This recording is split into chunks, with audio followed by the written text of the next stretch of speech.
Mission is the vida of Polgar editor. Last question. Yun lang. Thank you.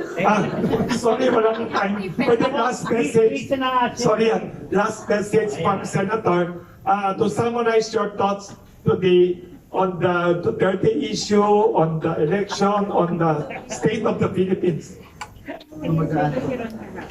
Well, sana isang tabi na itong tinatawag natin toxic politics na lalong nagiging lason sa ating lipunan at balikan na lang natin ang tunay na problema ng pangkaraniwang Pilipino. Sapat at abot kayang pagkain sa hapagkainan, trabaho na may maayos at disenteng sahod, higit sa lahat, tulong at matatakbuhan sa oras ng pangangailangan. Yun lang naman ang panaginip ng bawat Pilipino.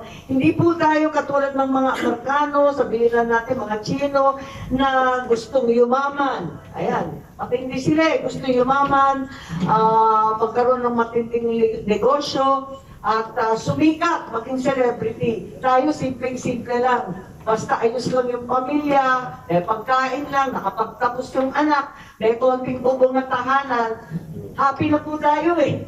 Deserve naman siguro natin ang panaginip na yan. Isang tabi na ang away at ang gulo. Balikan natin ang mamayan natin. Balikan natin ang Pilipino. At higit sa lahat, ibalik ang Pilipino dito sa ating bansa. Yun lang po. Maraming salamat.